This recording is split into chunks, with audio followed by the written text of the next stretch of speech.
خوک‌ها اونقدر باهوش هستن که میتونن بازی ویدیویی ساده رو انجام بدن و کلاغ‌ها مهارت برنامه‌ریزی بهتری نسبت به کودکان انسان دارن و اینکه کبوترها میتونن بین نقاشی پیکاسو و مونه تفاوت قائل بشن. در قلمرو حیوانات هم گونه‌های خنگ وجود داره هم باهوش. حیوانات دائما خودشون رو ثابت میکنن که قادر به تفکر و همدلی و هوش هستن، به روشی که ما هرگز انتظارش رو نداشتیم. و فقط چند حیوان باهوش نیستن، یا اینطور نیست که احمق‌ترین حیوانات روی کره زمین هوش و ذکاوت نداشته باشن. تو این ویدیو میخوایم تعدادی از باهوشترین و خنگ‌ترین حیوانات رو به شما معرفی کنیم. پس با ما تا آخر ویدیو همراه باشید. یه لایک خوشگل هم برای ویدیومون بکوبونید. میخوام براتون از خنگ‌ترین حیوانات شروع کنم. پاندای غول‌پیکر. این نادرترین گونه خرساست که با وجود گوشخوار بودن خوردن گیاهان رو ترجیح میده به حیوانات.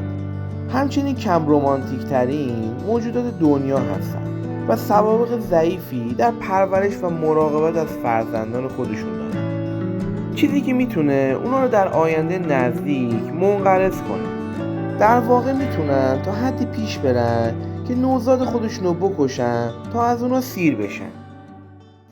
شترمرغ. از اونجایی که شترمرغ‌ها نمیتونن پرواز کنن، با سرعت زیادی میدوئن تا از دست شکارچیان در امان بمونن و اگر نتونن از دست دشمنان خودشون فرار کنن، پای قوی خودشونو برای ضربه زدن به اونا استفاده میکنن. اگر هم تو همه اینا ناموفق باشن، به زمین میافتن، گردن و سرشون رو با زمین ترکیب میکنن و این توهم رو برای خودشون ایجاد میکنن که ناپدید شدن. اما به نظرتون بزرگترین پرنده بدون پرواز روی زمین برای شکارچیان دیده نمیشه؟ کاکاپو. کاکاپو یا جغد جنگلی به محض دیدن شکارچی از ترسش یخ میزنه و سعی هم نمیکنه فرار کنه و منتظر میشه یه وعده غذایی بشه. به علاوه برای جفتگیریش هم چنان صدای آزاردهنده‌ای منتشر میکنه که ماده رو هم گیج گیج میکنه و به نظر میرسه هیچ ایده‌ای از اون چه در حال وقوعه و باید انجام بده نداره و جای تعجبی هم نداره که تا سال 2020 کمتر از 200 کاکاپو روی زمین وجود داره. لوریس آهسته. لوریس کند همونطور که از اسمش مشخصه حرکاتش بسیار کنده و هنگامی که از دست شکارچی‌ها میخواد فرار بکنه بعد از چند ثانیه خسته میشه و وقتی شکارچی‌ها بهش میرسن صورت خودشو پنهون میکنه. این به اندازه کافی احمقانه هستش که تو این لیست قرار بگیره. فلامینگو. این پرنده زیبا داره یک جفت پاه، اما بیشتر وقتا تنها از یکی از اونا برای ایستادن و استراحت استفاده میکنه. یکی دیگر از نشونه‌های حماقت اونا اینه که سعی میکنن با منقار برعکس تو آب ماهی بگیرن که این کارو بسیار دشوار میکنه. کوالا.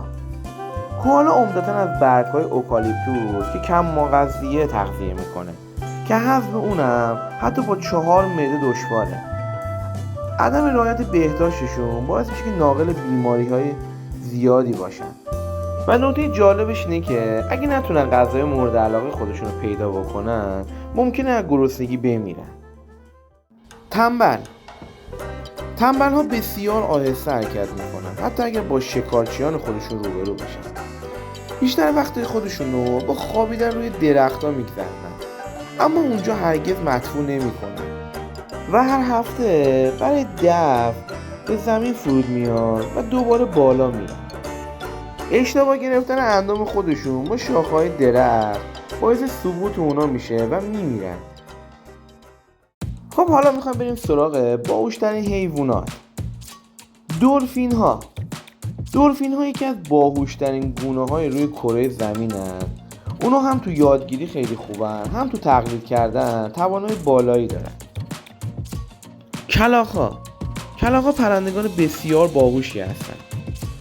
کلاغ‌ها مهارت برنامه‌ریزی بهتری نسبت به کودکان نوپای انسان دارن.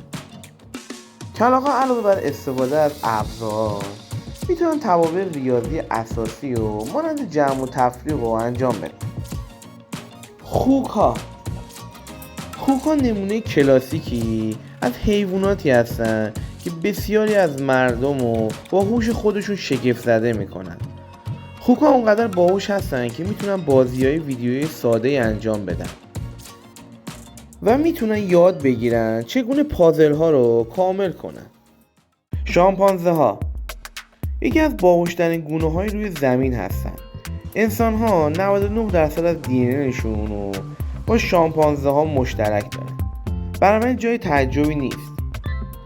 اما نکته جالب از هوش این شامپانزه ها میتونن خودشون رو تو آینه بشناسن که جز کلیدی ترین تفکرات انتزاعیه و حتی خودشون رو میتونن تو ویدیو هم تشخیص بدن، مهارتی که انسان ها تا حدود 4 سالگی به اون دست نیافتن.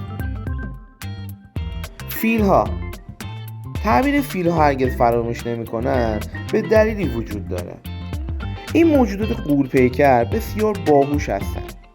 فیل ها میتونن مسیرهای مهاجرت خاصی رو به خاطر بیارن و میتونن تو طول مسیر پیدا کنن که کجا آب هستش و همچنین میتونن بین گروه‌های مختلف شکارچیان از جمله گروه‌های مختلف مردم بر اساس صدا و بوشون تمایز قائل بشن. موش‌ها هوش موش‌ها یکی از دلایلیه که اغلب اونها رو برای تحقیق مورد استفاده قرار میگیرن. موش‌ها قادر به یادگیری و یادآوری محتوای آزمایشی هستن که روشون انجام میشه. قبل از اینکه آخرین مورد رو بهتون معرفی کنم، ممنون میشم ما رو سابسکرایب بکنی و زنگوله کناری اون رو فعال کنی تا هر زمانی که ما پست میذاریم شما اولین نفری باشید که از اون با خبر میشید. و اگه شما هم حیواناتی میشناسی که تو این لیست قرار میگیره برای ما کامنت کنید و به ما معرفی کنید. کبوترها که اغلب به عنوان موش آسمانی در نظر گرفته میشن، اغلب به عنوان یک مزاحم در نظر مردم هستن. اما این واقعیتی که کبوترها بسیار باهوشن. در آزمایش‌ها کبوترها آموزش دیدن تا بین نقاشی پیکاسو و مونه تفاوت قائل بشن، چیزی که در یادگیری اون مشکلی نداشتن.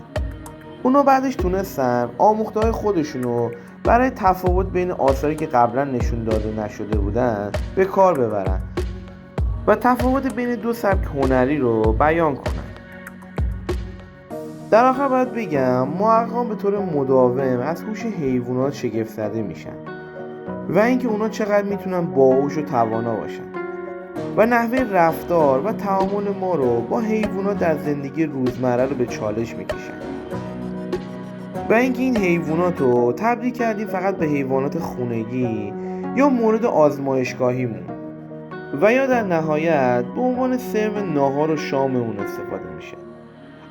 اما با توجه به شواهد به چالش کشیدن طرز تفکرمون در مورد حیوانات و نقشی که اونا در جهان دارن، گام بعدی و ضروری در جهان هستش.